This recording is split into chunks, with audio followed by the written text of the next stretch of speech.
เมืองการศึกษาจะมุ่งเน้นไปที่การเรียนรู้ในศตวรรษที่ 21 โดยมีคนเป็นศูนย์กลางการเรียนรู้ปรับเปลี่ยนเป็นเมืองสร้างสรรค์เพื่อก่อให้เกิดสังคมแห่งการเรียนรู้ที่มีประสิทธิภาพแล้วเราจะเริ่มต้นพัฒนาจากอะไรเริ่มต้นจากผังเมืองการศึกษาควรประกอบไปด้วย2ศูนย์กลางโดยส่วนที่1คือศูนย์กลางการศึกษาที่มีหน้าที่วางผังและออกแบบสถาบันการศึกษาส่วนที่2คือศูนย์กลางพาณิชยกรรมเพื่อตอบสนองต่อชีวิตประจำวันด้านการศึกษาและเรื่องทั่วไปและในส่วนพื้นที่รอบๆย่านพักอาศัยให้แบ่งการพัฒนาเป็น2บริบทคือบริบทเมืองและบริบทชนบทภายใต้แนวคิดสร้างสรรค์เพื่อประสานกับชุมชน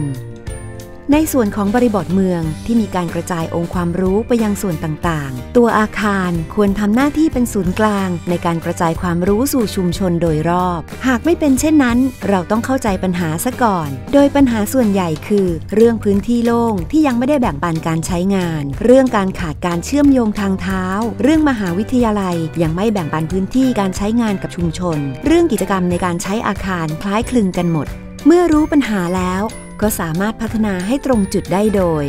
การแบ่งปันพื้นที่ส่วนกลางของมหาวิทยาลัยให้กับชุมชนเพิ่มองค์ประกอบต่างๆเช่นสปอต Wi-Fi และระบบขนส่งสาธารณะเพิ่มกิจกรรมให้มีมากขึ้นโดยออกแบบกิจกรรมให้สอดคล้องกับรูปแบบของอาคารและการจัดวางอาคารตามลำดับความสำคัญรวมถึงการสร้างพื้นที่รอยต่อเพื่อให้มหาวิทยาลัยและชุมชนได้ใช้พื้นที่ร่วมกันเมื่อแก้ไขแล้วจะเห็นได้ว่าการวางผังเมืองที่ดีนั้นจะช่วยให้ชุมชนและมหาวิทยาลัยได้ใช้พื้นที่อย่างคุ้มค่าและมีจุดเชื่อมโยงผู้คนให้มาทำกิจกรรมร่วมกันถ้าเป็นในส่วนของบริบทชนบทซึ่งมีพื้นที่ธรรมชาติในปริมาณมากจะยิ่งมีส่วนช่วยให้การศึกษาสามารถใช้ประโยชน์จากพื้นที่โล่งว่างรวมทั้งชุมชนที่จะได้ประโยชน์ไปพร้อมๆกันหากไม่เป็นเช่นนั้นเราต้องเข้าใจปัญหาซะก่อนโดยปัญหาส่วนใหญ่คือขาดแนวกั้นระหว่างธรรมชาติกับมหาวิทยาลัยขาดการป้องกันการพัฒนาที่รุกล้ำธรรมชาติขาดการใช้ประโยชน์จากพื้นที่โล่งเพื่อการศึกษาขาดพื้นที่ให้ความรู้ทางการศึกษากับชุมชนเมื่อรู้ปัญหาแล้วก็สามารถพัฒนาให้ตรงจุดได้โดย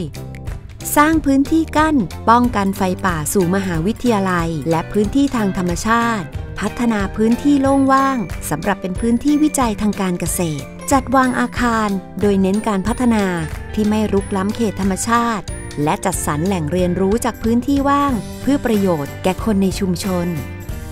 เมื่อแก้ไขแล้วจะเห็นได้ว่าการวางผังเมืองที่ดีนั้น